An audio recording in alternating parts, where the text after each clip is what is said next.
This happened to me exactly 1 year ago today. I was lying in bed next to my wife asleep when it started. A tapping sound, like someone knocking on the roof of my mouth. I sat up and tried to figure out what it was, and that's when I heard it again. Knock, knock. I screamed at her, call an ambulance. And then I ran back to the bathroom, and saying, "It's going to be all right," which only made me think, how can you possibly know that? I was too busy feeling humiliated. Doctors in green scrubs crowded around me, talking in hushed voices, poking and prodding, shining lights in my eyes and slapping my chest. None of them were wearing masks, so I was fully aware of their breathy discussions. I looked around and realized the door was open. I got out of bed and walked to the door, pushing it open and stepping out into the hallway. That's when I saw her. Hi, my wife. She was standing outside the room holding a bouquet of flowers. Relief washed over me and I called out to her. She turned and smiled and I walked toward her. But then I noticed something strange. As I drew closer, her smile didn't reach her eyes and I could see sadness lurking in their depths. But it was something else in her eyes that really made me stop. It was recognition. Not the kind of recognition you feel when you meet someone you've known in the past, but something much deeper, like she recognized me as something she'd forgotten she once knew. What do we have here? I haven't seen anything like this in years. I could feel her heart beating against my chest, and I thought, maybe it's okay to be weak. For the first time since this whole ordeal began, I allowed myself to cry. I cried tears of joy and relief, tears of fear and confusion, tears of everything I'd bottled up since my nightmare started. She pulled away and cupped my face in her hands. Her touch was cold, unnaturally so, and her fingers felt strangely smooth, like they'd been moisturized 1,000 times. Then she did something that made me freeze. She licked my forehead. I flinched and stepped back.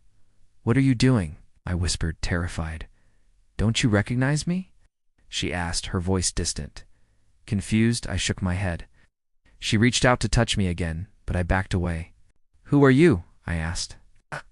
"I'm your wife," she replied, her voice flat. "But how can I not recognize my own wife?" The coldness in her eyes intensified, and she took a step toward me, then another. I felt fear grip me, and I backed away until my back hit the wall. "Don't come any closer," I whispered. But instead of stopping, she kept coming. "I think I might know what it is, but let's run some tests first." I wanted to shout at them, "Leave me alone," but I couldn't. My throat was still raw and sore and swallowing was difficult. One of the doctors leaned close enough to me that I could smell the coffee on his breath. "Do you smoke?" he asked. I shook my head. "Never have, never will." He nodded and scribbled something on a piece of paper. "All right, kiddo, I think we have a diagnosis."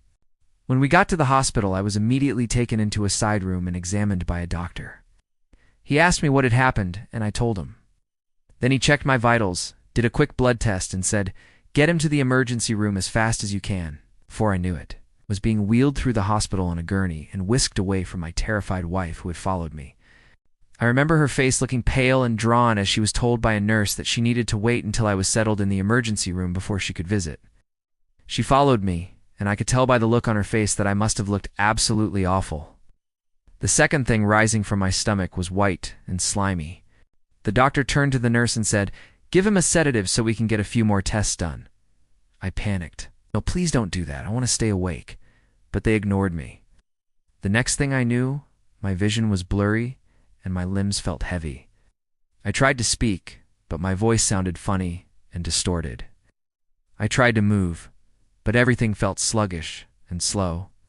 Then everything went black. I don't know if it sounds disgusting over the internet, but trust me, it was. I emptied my stomach into the toilet and collapsed onto the floor, feeling weaker than I'd ever felt before. I just stared at the wall and waited for the ambulance to come. My wife called my doctor, and then she stayed on the phone with his secretary explaining what had happened. By the time the paramedics arrived, I was shaking and sweating. They asked me questions, and I answered them honestly, although I'm not sure how much they believed me. I got loaded onto the ambulance and taken to the nearest hospital. I felt something wet trickle down my throat, and I rushed to the bathroom, staring into the mirror. I saw what looked like blood coming from my tonsils, but it wasn't blood, it was black and tar-like. I spit it into the sink and it kept coming. I was alone in the house, and my wife had no idea any of this was happening. So I just stood there in the bathroom for about 5 minutes, letting it keep dripping out of my mouth. I was terrified. What was this stuff? Was it some kind of cancer? Had I been poisoned? What the hell was happening? Finally, it stopped. Looking back into the mirror, I noticed something new. My throat looked swollen, and there was something dark sitting inside it. Whatever had been stuck in my throat before was now gone, but in its place was this dark, fleshy thing that didn't belong. I tried to swallow it, but it wouldn't go down. I tried to push it back up, but it wouldn't come out. I tried drinking some water, hoping it would help it go down. But then I felt something even more terrifying. Something else start to rise up from my stomach. Now at this point, my wife had gotten up, and she was standing in the doorway asking me if everything was okay. The ride was excruciating. I remember the female paramedic putting a hand on my shoulder. They put me on a monitor and hooked me up to all kinds of tubes and machines. At this point, I wasn't scared anymore. And that's when things really started to get weird. When I woke up, I was in a different room. It was brightly lit and smelled clean. I sat up and noticed the room was empty. She dropped the flowers and ran to me, wrapping me in the tightest hug I've ever experienced.